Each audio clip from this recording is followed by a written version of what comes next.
Assalamualaikum warahmatullahi wabarakatuh dan salam sejahtera anak-anak pelajar-pelajar yang dikasihi sekalian. Bagaimana dengan suasana pembelajaran pada hari ini? Berada di dalam keadaan yang tenang, berada di keadaan yang nyaman dan damai, dan itulah dia yang memungkinkan kita mencapai kejayaan apabila ada faktor-faktor tersebut.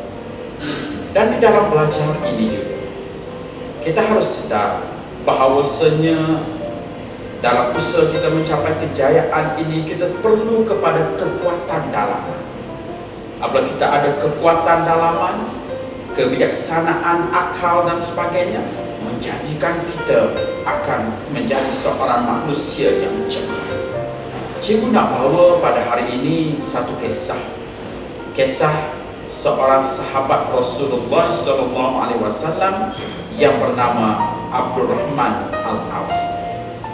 Abdurrahman Al-Auf ini sewaktu Nabi berhijrah ke Madinah, pada waktu itu dia berada di Mekah. Dia merupakan jutawan di Mekah, orang kaya di Mekah pada waktu itu.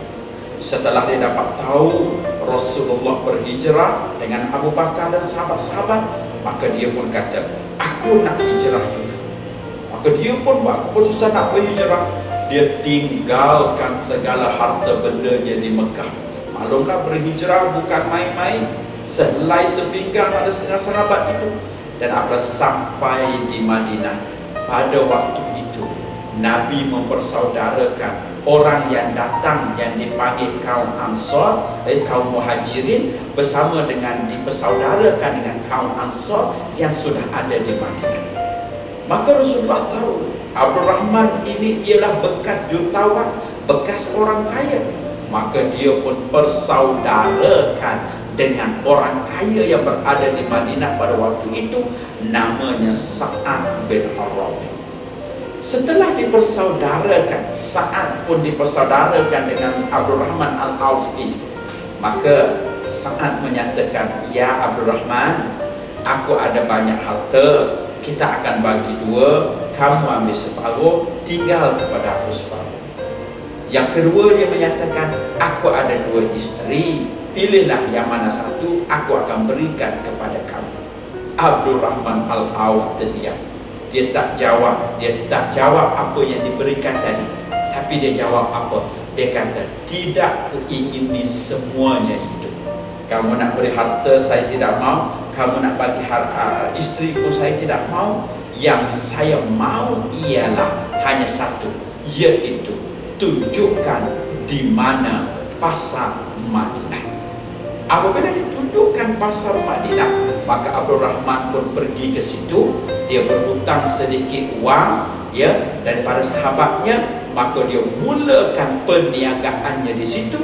Akhirnya ialah Abdurrahman yang dia papa kedana tak ada modal tadi, dia berhutang, dia berniaga, akhirnya perniagaannya berkembang pesat dan dia menjadi peniaga yang ternama sehinggalah menjadi tokoh korporat jutawan kembali di Madinah pada waktu itu.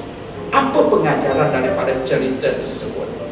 Cerita ini mengisahkan Abdurrahman ini, walaupun dia berhijrah, dia tak bawa harta, dia tak bawa wang ringgit, dia tak bawa modal, tetapi dia cukup sedar dia membawa modal yang tidak boleh dijual beli, modal yang tidak boleh ditinggalkan. Apakah modal? Modal itu ada di dalam dirinya, yaitu sikap yang positif untuk berjaya dan pemikiran yang positif untuk mencapai kejayaan.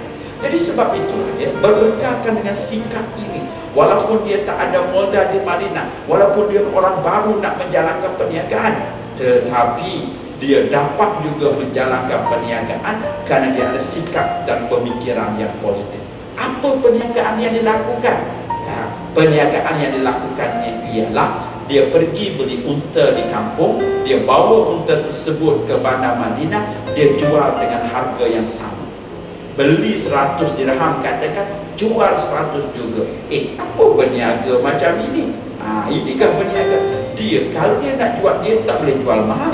Kalau dia jual mahal, dia orang baru, maka tak mendapat tempat di pasaran. Maka rupa-rupanya orang tak tahu dia dapat untung apa?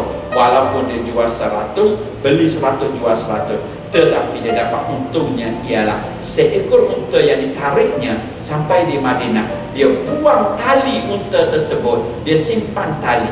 Rupa-rupanya pada mereka awal perniagaan, untungnya seekor unta dia jual hanya untung seutas tali.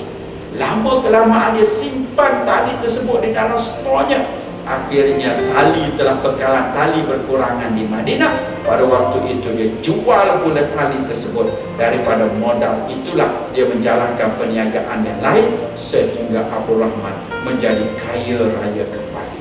Tengok sebenarnya harta yang ada pada kita yang paling bernilai ialah pemikiran kita, sikap kita. Sangat betul lah yang dikatakan, jika pemikiran betul, sikap kita betul. Jika pemikiran kita positif dan sikap kita positif, inilah yang menjadikan kita orang yang berjaya, kita orang yang cemerlang. Dalam belajar pun perlu ada pemikiran positif dan sikap yang positif. Sekian, Assalamualaikum warahmatullahi wabarakatuh.